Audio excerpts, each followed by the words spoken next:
This is Guardian Radio, your station for up-to-the-minute news, intelligent, interactive, and engaging conversation. 96.9 FM. The views and opinions of the hosts and guests are their own and do not necessarily reflect the position of the management and staff of Guardian Network.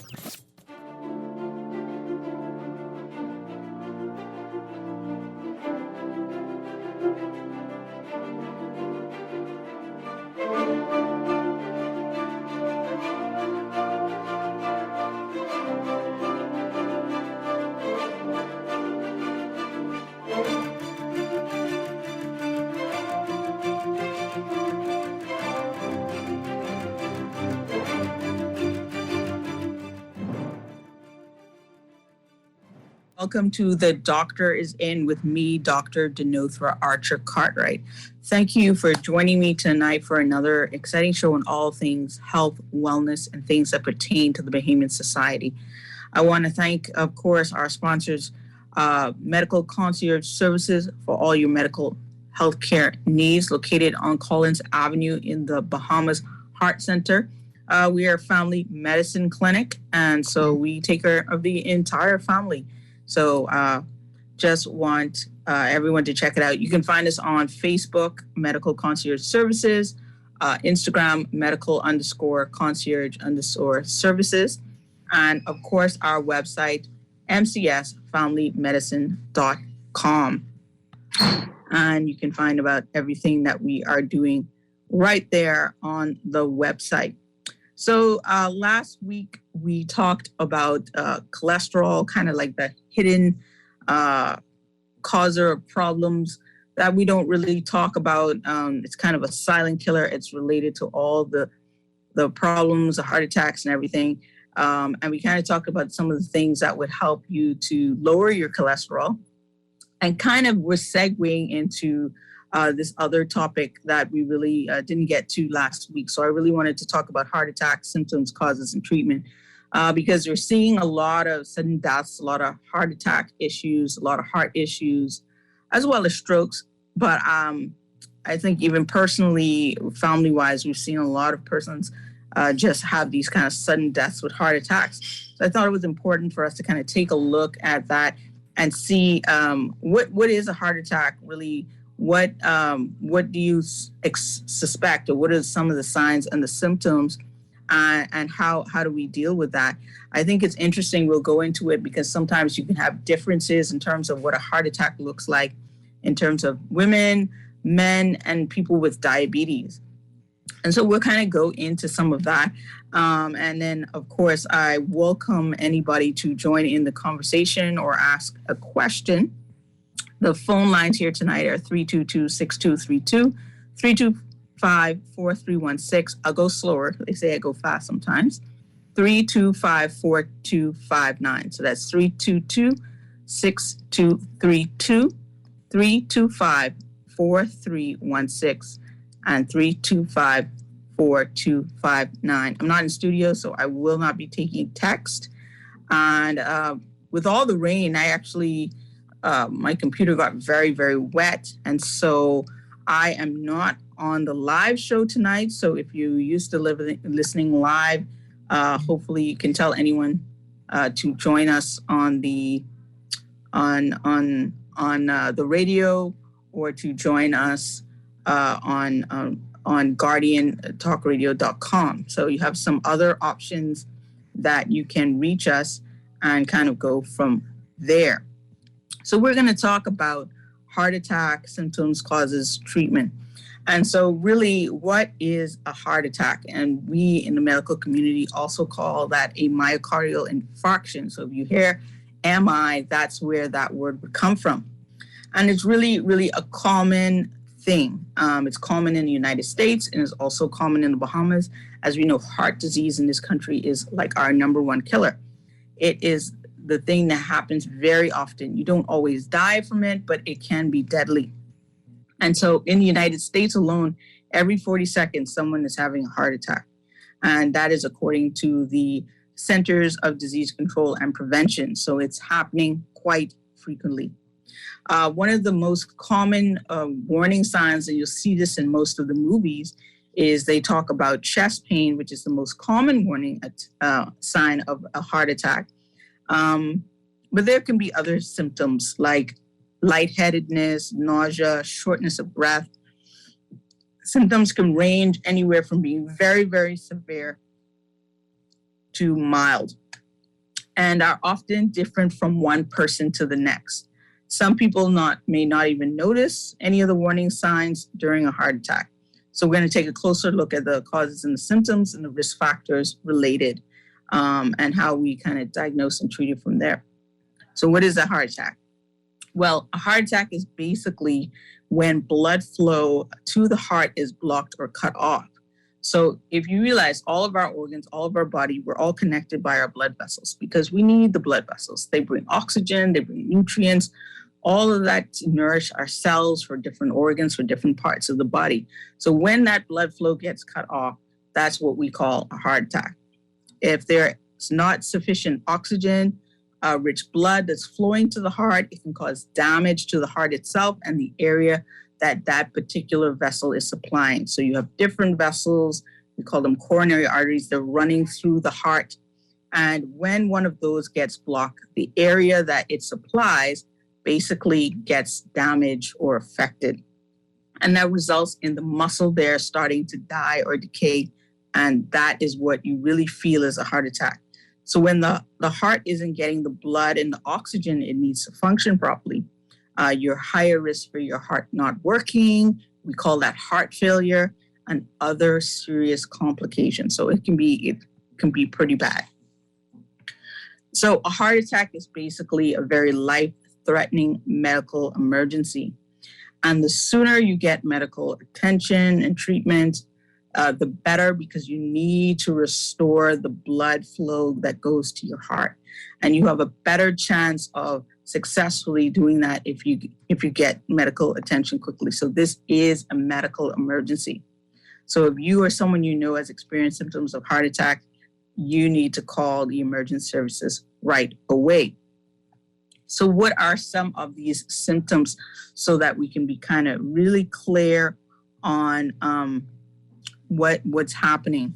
So generally, there are certain side effects or symptoms that people would encounter. And like we said, they vary from person to person. But the chest pain or discomfort being usually the number one. Some people can experience what we call shortness of breath. They can have pain in their arm and shoulder and their neck. So if you hear people say they have pain in their arm, their shoulder, usually running down the left side. Nausea, so feeling like you want to throw up. You may not throw up, but you may have this retching kind of feeling of just not feeling well and wanting to bring up something, but it's not coming. So that would be nausea. Sweating, some people go into a profuse sweating if they're having a heart attack.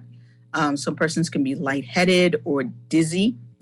They could just feel extremely fatigued, or they can be having unusual upper body pains or trouble breathing. So anyone can experience any of the above heart attack symptoms, really should contact the emergency services if this feels more than usual or something completely different.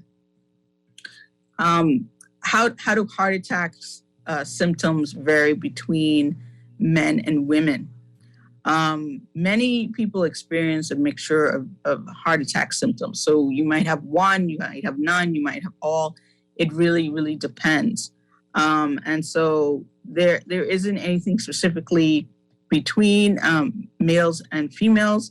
However, sometimes you would see that men would experience more of the classical symptoms.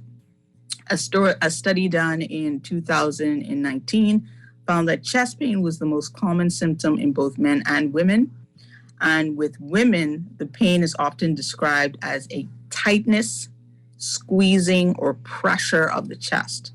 While with men, they describe this pain as a heavy weight on the chest.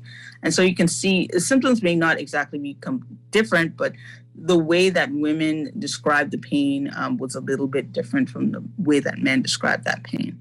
And so women would say they're having a tightness or a squeezing or a pressure, whilst men would say it felt like a very heavy weight was kind of pressing on their chest itself.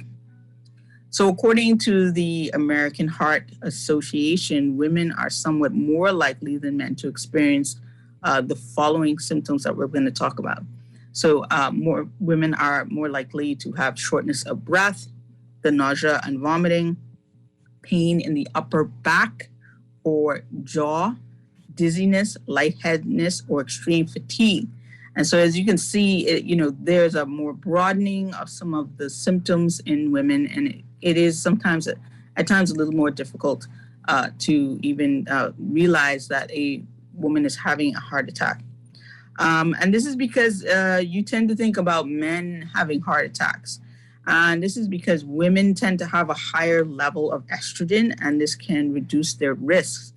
And so as a result, women have a greater risk of heart attack after they have menopause than before. So typically when we think about heart attacks, we think about men, especially men who are younger, 40s or 50s. But as women start to lose the estrogen in their body through menopause, we start to see where that starts to even off and presenting with heart attacks as well. So that menopausal state, there's such a change in the hormones inside of our bodies that you see that women start to have a lot of some of the same risk that a lot of men do. So estrogen is really, really good stuff, It goes on to talk about women who have heart attacks are more at risk of underdiagnosed and undertreated. So, of course, like we talked about, women tend not to get diagnosed as readily. Their symptoms are a little more broad, and therefore it's usually difficult. So sometimes the women get missed if they aren't sure that that's what they're having. A study that was done in 2018 in Switzerland found that women tend to wait longer to contact emergency services after experiencing typical heart attack symptoms. And researchers also found that women tend to experience greater delays in receiving treatment in emergency settings. So that also lends to them not getting the treatment they need, which is very dangerous because you really need to get treated as quickly as possible when you are having possibly a heart attack. So how does heart attack symptoms differ for people who have diabetes? So this is really, really important because you find that diabetics experience heart issues and heart problems and heart attacks very differently. And this is also something that you have to pay attention to. So if you're a diabetic, you may not have a typical presentation, and you have to be kind of aware of your situation. So research has shown that people with diabetes are more likely to have silent heart attacks compared to people who don't have diabetes. In other words, if you have diabetes, you may experience the typical symptoms associated with heart attack, or you may not, especially chest pain. So they have what we call a silent MI. So you can be a diabetic, you may not be having those types of pain. With some of those people, you'll see that they would just fall out and people would not know what's going on. They don't have the typical chest grab or crying for pain or shortness of breath. This can be a much more sudden appearance, and we may not be able to even determine that they're having a heart attack until they're inside the hospital and we've done some testing. So a lot of the studies have been done to better understand why people with diabetes are less likely to experience chest pain and other heart attack symptoms. One explanation is that the development of neuropathy, which is diabetics tend to not have a really good nervous system. Their nerves over time become very desensitized, and this may even be the nerves that are innervating the heart. And so a type of nerve damage that's common complication of diabetes may interfere with their ability to feel chest pain that's caused by the attack. This is the same type of what we call neuropathy or damage to the nerve that a lot of persons who have diabetes have in their lower limbs, in the periphery. And you'll see with diabetics, some of them lose the sensation in their feet and their legs. And this is kind of the same idea, but in the heart. So you can see how dangerous that can be. So according to research, approximately 55% of people with diabetes also have coronary artery disease. And that's what we talked about. That's linked to your high cholesterol and your hypertension. So they do have coronary artery disease. And having impaired blood flow to the coronary arteries, those are the arteries going to the heart, is really a major risk factor for heart attack. So you can see how it's all linked together. Diabetes, hypertension, cholesterol, and how it leads to having damage to the heart. Because of this risk, it's important that people with diabetes keep their blood sugar under control and get frequent blood tests to check their cholesterol. And they have to work closely with their doctor to ensure that their diabetes is well managed. So if you're diabetic, you don't want to just focus on your diabetes. Any of your other comorbidities, such as your cholesterol, are going to be really important factors to determine your risk for heart disease. Now, some of you might have heard about the word angina versus a heart attack. So we're going to look at what is the difference between having angina versus having a full-on heart attack. We're going to tap into that a little bit before we go on our break. And so if you have chest pain, that reduced flow of blood in the heart muscles, it's called angina. So when you have a complete block, it's a heart attack. When it's just a reduced flow, it can also cause pain, which would seem like a heart attack, but it is a common symptom of heart disease. So there are two main types of angina, and this is the pain that you get when you have such like a partial blockage, but not a full-on block of the artery. So you're not having a heart attack, but you do have decreased blood flow going to the heart itself. And we call that both stable and unstable angina. The most common type of angina, and the one that's very predictable, is the one we call stable, and that often occurs with physical exertion or stress. So these would be persons who, when they exercise, they feel that pain in their chest. That's a sign that you may have heart disease and you really should come in. And then, of course, unstable angina, which is unpredictable and should be treated with medical emergency. Okay, we have a caller. So caller, you're on the air. Good night, Dr. Hi, how you doing? Hey, Dr. Ahmad. You're breaking up a little bit. I don't know if it's on my side, but you're breaking up just a little bit. You can hear me? I think I can hear you now. Go ahead. Okay. It's a paradoxical question I have to ask you. Like in regards to people like who take like medication to lower their blood pressure, if a doctor get a reading from a patient, their blood pressure is high, and they just put them on meds to lower their pressure. Is that good or is it bad? Because I'm going to ask you a question after you answer me. Okay. It depends, right? So if you're not known to have high blood pressure, we usually look at multiple readings before we diagnose you as hypertensive. However, if you have extremely high readings, some doctors may want to try you on something, especially if you have a history of having higher readings before. So it really has a lot to do with the patient.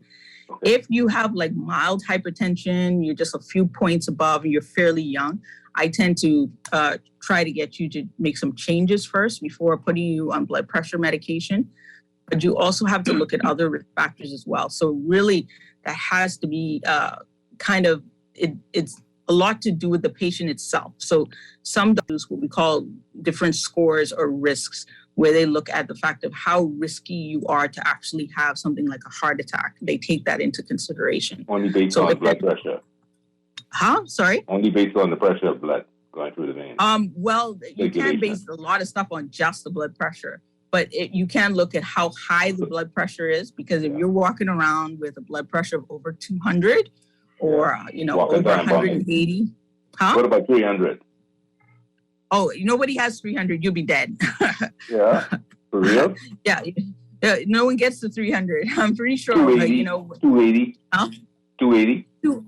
280. I rarely see blood pressures over about 240, unless usually if the person has a kidney problem. Yeah. And then that's because they've had chronic hypertension for a very long time and their kidneys are probably close to needing dialysis or they're on dialysis. Yeah. So usually that's a very extreme case. And when Yeah. you're at that level, you are a walking possible Time heart bomb. attack or stroke. Yeah. Mhm. Hey, but Doc, whatever that. But why is there a paradox in the giving of this medication to persons? Because as we age, like like our bodies, like everything else, if you don't cleanse, you block up. If you don't go to the bathroom, your stomach get big and you get big. It's like if you don't go to the bathroom frequently, and then you have like like I say, bladder problems or then Yeah. eventually kidney problems, right? So I mean, the paradox. What I'm talking about, the mere fact that from when a baby is born, that baby gonna be born with no high blood pressure, and that's the extreme cases, right? And we grow into this thing whereby our bodies, like, we go through different, like, physical activities. You may get injured. You may be working, like, let's say, with your hands a lot, or your feet a lot, walking a lot, whatever, right? And these parts of the body, like, they are, like, the say, where nerve endings are and blood vessel endings, and it's like the extreme ends of your feet and hands, and everything ends there, and it has to go back some kind of how, right? So why I say a paradox is the mere fact that as we age, like our eyes and all of that, like you get, like, you don't clean our eyeballs, so it get all blurry up, so we can't see good anyhow, right? And as it's been a bit, like, say, our blood vessels and stuff, as we grow, we get older, like this calcification of the hands and the feet, has a big impact, to say, on persons, like, with blood pressure, because as we age, we use the hands a lot and things. People hands and things, and you could tell who got high blood pressure and high blood pressure. I know, doctor, but you know what? When you got blockages and you just lower the pressure, to say, well, you satisfying this with this meter reading, but you ain't looking at the full picture of the patient, because hello. Yeah, I got you. Yeah, I'm listening. Because the patient have to. I mean, like, all of us are born in this body, or whatever body we have, right? And there's a barometer which we gauge ourselves from childhood. We should remember we felt as children, okay? And you should never lose that. When we lose that, we don't have no barometer to gauge ourselves by. We go to the doctor, he put us on meds. Then we in this world, we don't know who he is no more, because the meds doing something different in our veins. And then when we feel anything other than, we go back to the doctor and he put us on the next set. Then we start feeling other things, okay? And I mean, right? Okay. I don't take no chemical like that.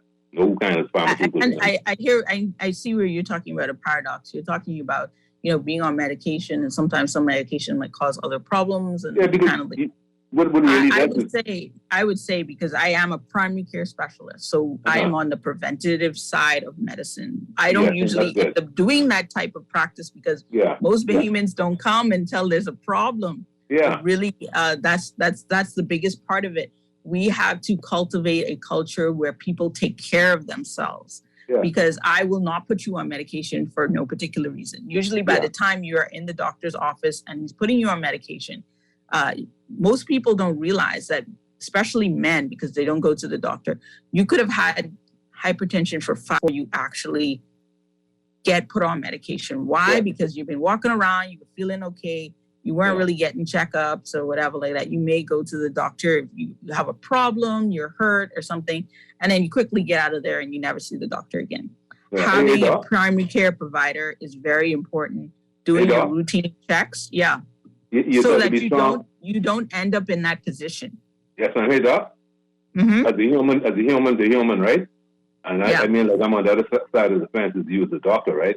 But as a human, when it's almost like going to the police station or to go to deal with the police, to deal with the doctors, right? You go to the doctor, and it's like, once you enter inside the doctor's office, or to say if you go to PMH or whatever, right? So, like, they own you or something, right? And it's like, well, the doctor will look at you, and if you see a funny reading, to say with your pressure, whatever, you know, time the doctor tell me I get dead. So I think sometimes it's a bit of scare tactics, because people don't really take stuff seriously. Doc, let me say something, If you tell everybody, humans are not all, everyone ain't the same. You tell someone they get dead, but doctors, some people believe in the doctor like God. I mean, you tell somebody, thinking, what doctor you mean? You mean they get dead? And then they start, but come on, man. But one is able to be strong. And then guess what? I don't know why they do it, because you telling the person that's for what? To tell you have to take this medication, you take it, you're dead. Doctor, then tell me I get dead if I don't take the medication. And you know what? I know how I felt as a child, and then when I ended up mad, and I could take that, I'd rather dead. You hear me? Because guess what? If I don't know who I am from whence I came, I know what I feel like, and I know what I feel like. I feel great, okay? I ain't obese on nothing, okay? I don't take no medication on nothing. You know, even when it comes to the COVID thing, I wasn't taking no meds or nothing like that. I know what to do. Okay? And people who, did you catch COVID? Officially, no. Okay. Yeah, because I've been asthmatic most of my life, right? And I've been dealing with asthma without going to the hospital because I used to go to them and I stopped going to them because they didn't see down the road what happened. They gave me Ventolin, and the Ventolin don't wake. You depending on somebody don't wake, and you be in these dire situations and things with your life, but you got to be strong. And you don't see one of those days, Doc. The COVID situation. Let me say something, yeah. When people can't breathe, it's a serious thing. But people never take people who couldn't breathe for granted. They take them for granted for the mere fact that they could breathe, and they put on all kind of stuff that cause people who can't breathe to not breathe. Because guess what? When you have to be putting all the perfume and all kind of things in your body, you never know when one thing will trigger somebody else or trigger yourself one day. And people, they're like their noses, they're dumb in the nose. You don't know you don't know what nothing smell like. If you are animals, you ever see a dog with perfume on? That dog get knocked down and he wouldn't last a day. All right. We drop our guard so bad and think all you want to do is just chemical for the air and whatever. When nature for us to live. Without nature, we can't live. We got to be keeping it real. You know, I'm serious with that. And deeper than like I was telling you with Doc, right? Let me show you something. But as we grow this calcification, blood pressure, and things like that, once it they're blockages, man. And if you use our hands are blocked up. And you got any corner thing, and there's growing thing like tree. All right? Like right through your body. Your foot and thing, all the calcium, all of them is grow. Got to get rid of them. And I'm serious with that. You know, well, and what I'm saying is, beg pardon?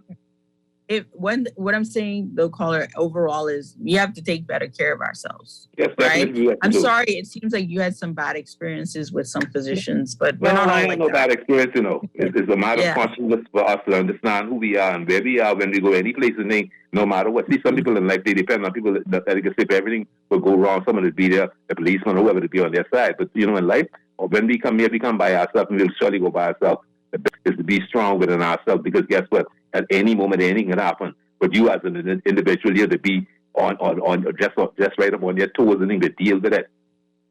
Deal with it, you know? And I mean, like, that's where we fall down as humans. We drop our guard from time when we were born. I'm telling you, man, it's bad. We look at ourselves as entities, as just all of that, the panacea, to be the panacea to destruction. I'm telling you, man, and it ain't right. Because, you know, let me tell you something, Doc, and closing, right? Let me tell you something. Yeah, I mean, I ain't disrespecting the medical fraternity, right? But you know what? When I look at the Humane Society and them animal doctor, I see them animal doctors treat the animal better than they treat humans. Like on when you're looking at it, you look at guess what? Well, I don't know if it's because they were more trained or whatever. But when them dog and cat go inside there, they go in there broke up or whatever. One or two may dead or whatever. But you know the reality is them animals they come out there healthy. Why humans got to be so bound down with medication and things for the rest of their life? And they ain't getting no kind of new results, and still on it, and still on it, and still on it, and still on it. I'll say this to you, right? Modern medicine has saved a lot of lives. Now, I know. I say it didn't, right? Should we abuse that? It's prolonged lives, but then at the end of the day, I think we've gone a little far with some things, and I think we got caught up in some things in terms of medication. But a lot of medication saves a lot of people's lives, and that's why people live longer today than they lived before. However, the key to it, as a family medicine physician and a patient-centered approach. Is to get patients to realize that they don't have to go on that journey of chasing, but they have to be willing to be active and do things to keep their health the way that God gave it to them. I mean, you're going to have issues with aging, but a lot of the things that we do to ourselves. Yeah, the people are not disciplined what they eat and what they drink. You know what the biggest problem in this country? Alcohol. Hey, Doc, but you know what? I mean, this is my own scenario, right? You know what? Some people have them nasty hangover, and just like, man, look here, you're out for a day or two, or you don't feel like yourself. You know what? I always say in my mind, you know what?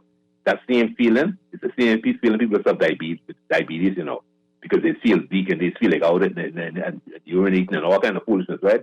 Because your body rejecting this thing, but you're going right back, keep on doing it because your friend tell you, look, you're and that knock right out, man, then you turn into an alcoholic. The sugar and alcohol and thing, and be like consuming too much of that, man. do the thing in this high, thing. Be high yet levels something of alcohol Yeah, are considered high levels of alcohol. It becomes a toxin in the body. So yeah, definitely, man. And I feel like that's one of the things why we're like number one in diabetes in the world. I understand, right? I think when we look at per capita numbers, we're pretty high up there because we're a small nation. Small population, for the number of people we have, we're very high when it comes to all the NCDs, hypertension, diabetes, cholesterol. So, Doc, now let me tell you something. You're a doctor, right? I mean, we have many doctors in this country, right? Mm-hmm. And I mean, I don't know if y'all do like peer like studies or whatever. You look at what all these the cost, right?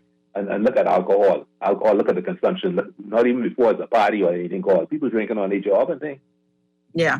And they be drunk on the morning, then they get home. It's a different story, right? But you know what?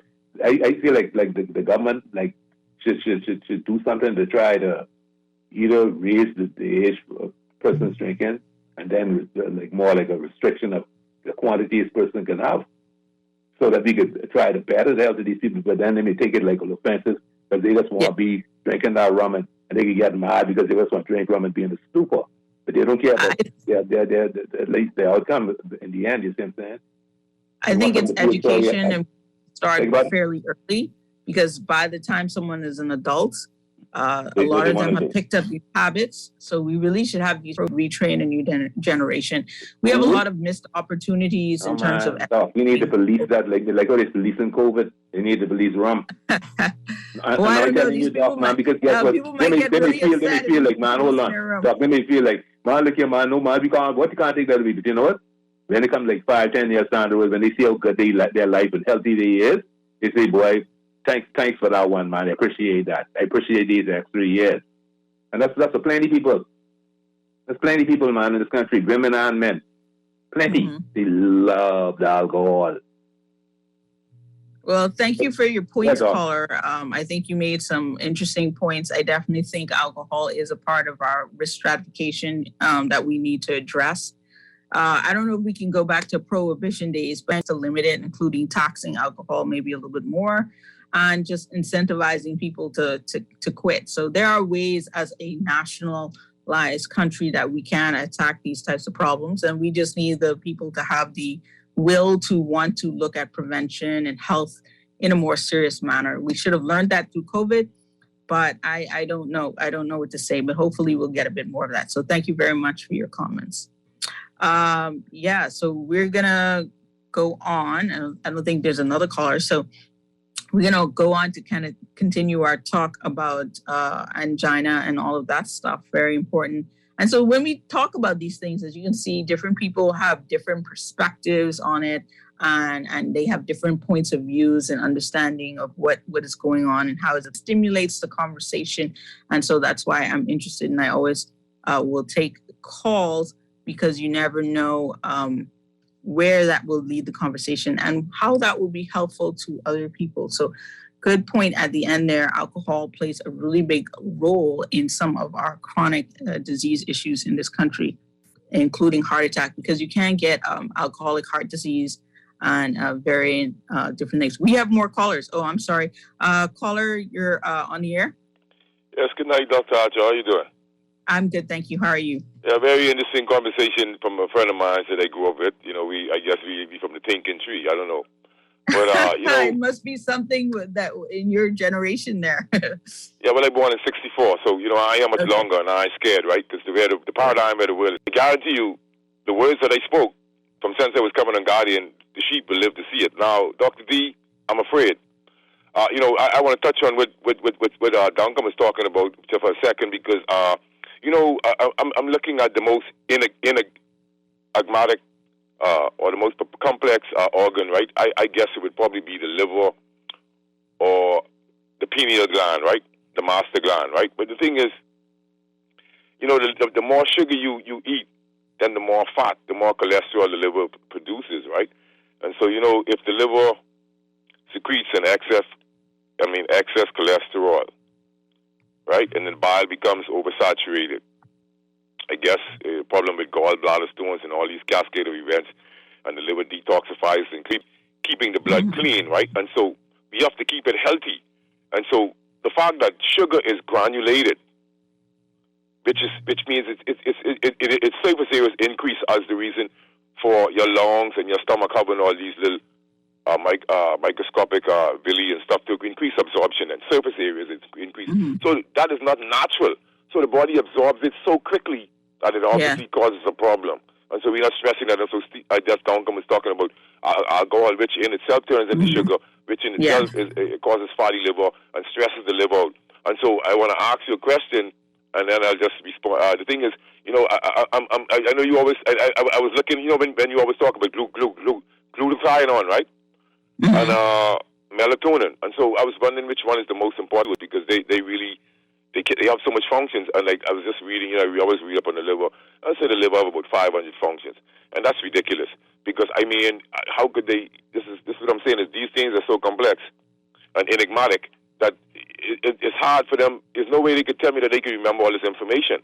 But the bodily functions, they so combine with one another until you have to be able to teach the people what's going on with their bodies. Like, I see people using sugar in vast amounts, and they don't care, and then they feel as if even if you're not active, these things are going to cause a problem.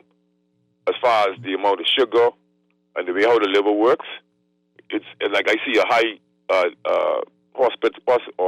a high sickness rate in a minute, Dr. D. That's just how we live in.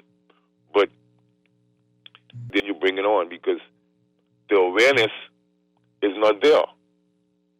And so even we know the functions of the liver, and still I wouldn't say, I have a problem. I really drink beer, but I slow down. Let's say slow down drinking the beers. Yeah. Because I realize the potential. But then I'm looking at something Stephen reminded me of, because it's something I read today and it just was exposed to, and I'm really upset. This is what I call you for. Apparently there is a push by the WHO now to just take over all. They're moving in a totalized paradigm here, where the governments are going to sign on to this what they call international health regulations. And so I think they're going to have this conclave in May 28 or something like that. And what they do, 6 weeks from now, yeah.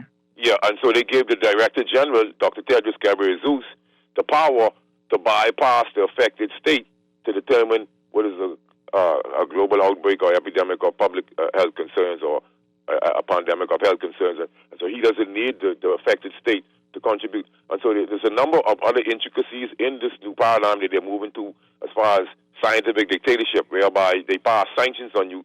They give you a certain amount of time to disclose the genomic sequence and all the information, etc. It's like the World Health Organization. They're pushing this narrative. I don't know if it's what it was, One Health, One World. I don't know. You tell me. But what I'm saying is nobody's speaking about it. And if our Prime Minister, and these people think they could sign on to this without being people, see, this is what's going on in the world, It just is a frightening paradigm. And so there's a lady, I can't remember the name of it. I read it on Trial Site. I always Trial Site comes up on my phone and whatever. But this is a frightening paradigm. So I just would like for you to see if you could touch on that next week sometime, because the masses have to be aware. But I guarantee you, all of the words that I've spoken on this radio station for the past 5 years or 6 years, the people will see. And the world is moving towards a scientific dictatorship. And this is frightening what the WHO is trying to do. I wouldn't call it a scientific dictatorship, because I don't think that they're actually using science anymore. Yeah, but Dr. D, what I'm saying is they're using pseudoscience and they're using the narrative of the better good to take away the rights of the individuals, and the individuals make up the collective. And so this is... The thing about it is if you have a lot of people agreeing or a lot of people not pushing back, silence is consent. I'm quite aware of the treaty that you're talking about. I was just actually discussing this today and last night with a particular group. So we are aware of this. I think the important aspect of this is, what are we as a community willing to do in order to get our government to understand that this is not in our best interest. So something you said. That's where things fall down, because Bahamians tend to be very laid back. They're very... because they're ignorant about certain things. That's what I'm saying, Dr. D. Something you said triggered my mind. When you said silent is consent. There's also consent by presence, and there's consent by... there's consent by being present, consent by silence, And it's another form of consent. They say you might be able to let me, but we are all ignorant, and so we don't pay attention to things until it comes up. That's what it's frightening for me. We're not conscious. That's what I'm saying. A lack of knowledge is a lack of consciousness. Yeah. So what do you do about that? We have a population that has had people are signing on with education for quite some time. You have people who are very laid back, people who are on survival mode. But this is all by design. This is what it's designed to do. Even let me give you an example. They release data from the court adjudicated in the Pfizer trial. The data is being released incrementally, 11,000 pages at a time from last month. I get the second batch. A friend of mine, she's at a computer, read to her, and then she sent it to me. So I'm fortified with people now who just like me from hearing me on Guardian and helping me now. So what I'm saying is 300,000 pages, the judge ordered that 12,000 pages be released right away, and then incrementally until the end of the year. But I think it's 300,000 pages. And so me, as a thinker, I look at it, 300,000 pages is by design to obfuscate and hide information.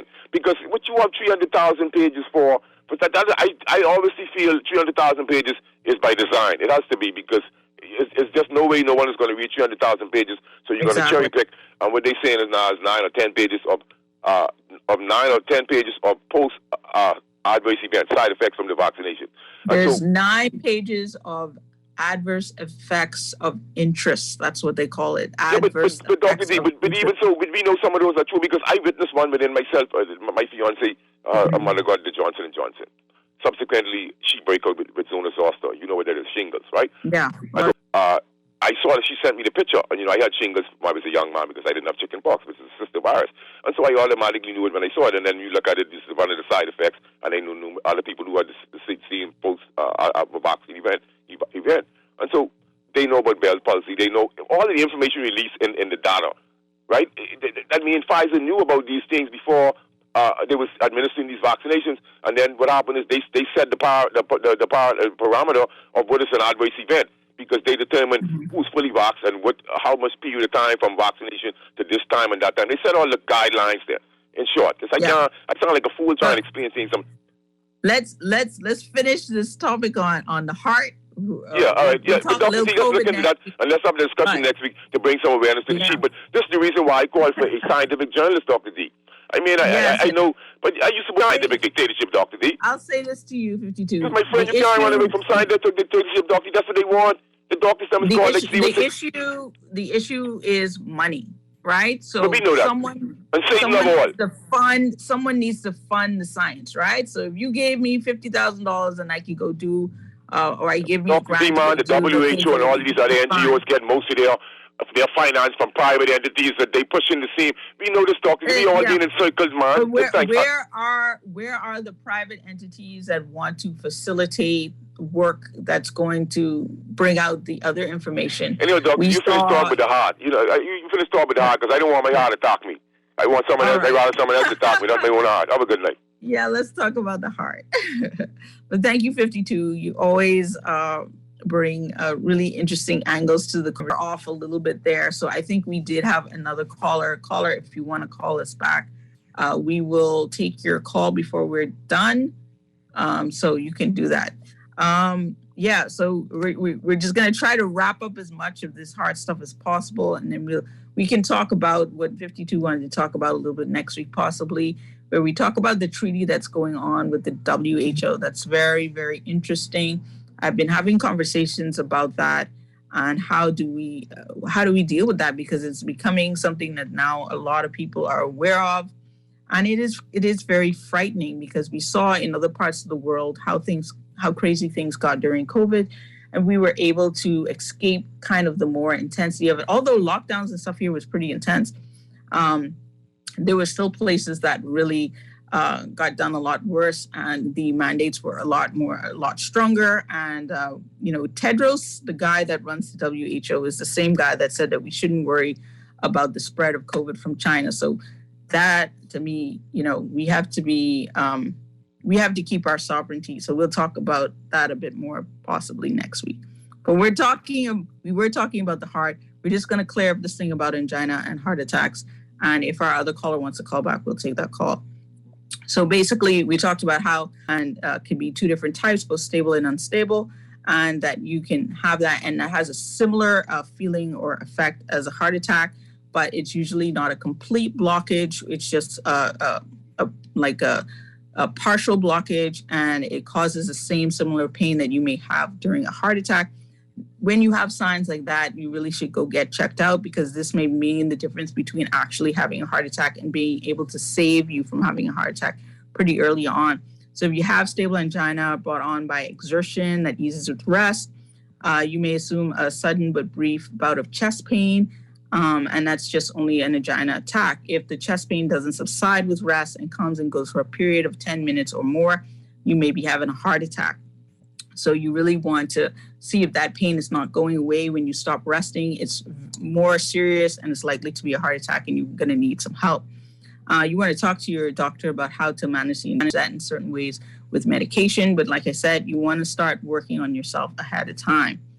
And you don't want it to progress into what leads to a heart attack, unstable angina, and then further a complete block of the vessels that are leading to your heart. That can be very dangerous. So what are some of the other causes of a heart attack? The leading causes we talked about is your coronary heart disease. And this is when you have the plaques that build up in the arteries and the blood vessels. And that's due to atherosclerosis, which we touched on when we talked about high cholesterol. There are too many types of heart attack. You have a type 1 and a type 2. Type 1 attacks are where the plaque inside the inner wall of the arteries actually rupture, so they break, and they release all the cholesterol and all the substances into the blood, and they can form what we call blood clots, and they can actually block the artery. The second type, a heart attack, is when the heart does not receive as much, and there is not a complete blockage of an artery. So you can also get heart attacks if the vessels are torn, if there's what we call a spasm, where the blood vessel actually starts to contract, if you're misusing certain drugs, or if you have hypoxia due to the lack of oxygen in the blood. So if you're not getting oxygen in the entire body and it's not going to the heart, it can also lead to what we consider a heart attack. There are some modifiable things that you can do, some things that you can change, some risk factors that you can help to control yourself. So if you're a smoker, you want to quit smoking. If you have high cholesterol, you want to get that under control. With obesity, you want to lose the weight. Lack of exercise, very simple. High levels of evaluate and find different ways to release your stress. Diabetes, pre-diabetes, you want to be treated for those. High diets, high in trans fat and saturated fats are also going to increase your risk. And as the caller talked about, excessive alcohol consumption is also one of the things that lead to heart disease and having heart attacks. And sleep apnea, for those of you who are having problems sleeping, if you are snoring a lot or you're waking up in the night, then you should go and get checked to make sure that you're not having sleep apnea. And this can lead to a lot of chronic illnesses as well. Heart disease is basically the leading cause of almost every ethnic and racial group in the United States and here in the Bahamas. The most common being are heart attacks. And that accounts for 23% of deaths. 23% of deaths in Black people in the U.S. So that's really, really high, and it's also our highest cause of death would be heart disease in this country. 5, your risk of having a heart attack is greater than people who are under the age of 65, and this is particularly in the case of women. How do we diagnose this? Well, if you come into this is something that needs to be treated in the emergency room. So if you think that you're having a heart attack or you're with someone who you think is having a heart attack, you really should call for assistance for them to come and get you. Or if you're close to the hospital, you need to get to the hospital right away. But you can call the ambulance and then they can be there to start your treatment right away. They're going to do what we call an ECG on you. And it's like a little tracing of the heart that lets us know how the heart is beating and the rhythm of the heart. You can also get an echo done, which is like an ultrasound or a picture of the heart, and looking at the different waves that are going through the heart and how you might also need more extensive tests, such as a catheterization, where they actually go in and look to see which one of the vessels is blocked. And so there are a lot of various tests that doctors will do to really kind of identify if that's happening. There are also some blood tests that they'll do to check the levels of your hormones, different things in your blood, so that we can see if those have changed because of the oxygenation to the heart has changed. So we would look at your different levels of troponin in your bloodstream, and that will allow us to see in a lot of times if you had a heart attack. So they're going to take various tests, including blood tests, at that point in time. The treatments can be quite tricky, so that you really don't want to end up with a heart attack because it can be very extensive. And this is where people really spend their money on healthcare. And that's why investing earlier on in primary care makes so much more sense, because at this point, if you got a heart attack and they need to treat it right away, you can get anything from a little wire that they put inside the vessel to keep it open, to open heart surgery, to opening up and doing angioplasties, bypass surgery, valve surgery. Some people require a pacemaker, which is a device that they actually implant, right up to needing heart transplants, which are very, very hard to get. And so there is a lot of extensive things that have to be done in terms of the treatment if you have a heart attack. And these things can be quite costly. And if you also go through the public care system, it may take a while to get some of this stuff done. And then there's usually a lot of private care that is required to deal with a patient that coronary artery disease or who has had a heart attack. So you end up being on a variety of medication, including aspirin and what we call blood thinners or anticoagulants, different medications to help break up clots and stop you from having further attacks. You may need pain medication and relievers, things that are going to dilate the vessels so you're not having as much pain, and various other blood pressure medication and beta blockers that may be used to facilitate keeping your heart going and beating and keeping your blood pressure under control, because your blood pressure is going to play a role in that.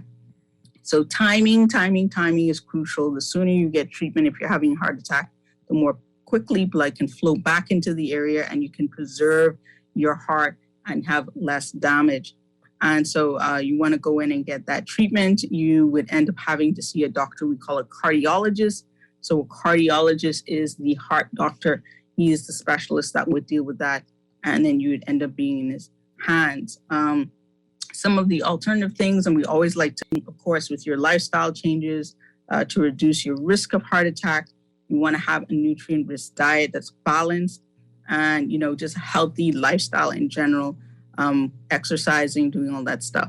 So if you are with someone that's having a heart attack, and if they go unconscious or unresponsive, you might have to do CPR on them, or if you have an AED that's available, but giving a person CPR can help to pump oxygen back through into the person's body. So it's really important. And so it's good to know CPR. Right. So if you have a heart attack, you need to call emergency services right away, and so that the paramedics can come and get you and start treating you instantly.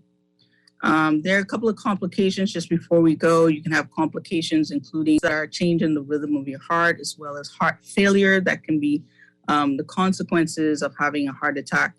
And the recovery can be quite extensive. You may have to include lifestyle changes, moderate to light exercise, changing your diet, quitting smoking, as we talked about, and a range of other things. And you may not be able to do really strenuous exercise or certain activities. Again, there's a lot of cardiac rehabilitation that's needed. And so you really want to work on the prevention side. You want to eat healthy. You want to exercise regularly. You want to quit smoking. You want to limit your alcohol, take it out of your life. You want to get your cholesterol levels checked, manage your diabetes, and you need to work with your physician to ensure that your heart condition is stable and that you can live a good and wholesome life. And so, very common thing. I hope that was helpful. There's a lot of heart attacks happening lately. So now you know the signs and symptoms, and you know what to do to kind of take down some of your risk. And so I think that helps a lot. And I want to thank everybody for listening tonight, for joining us for the show. Thank you, Medical Concierge Services. You can reach us at 1521, 326-1521. And enjoy your night. And I'll see you next week on the Doctor's In with me, Dr. Denotha Cartwright. Good night.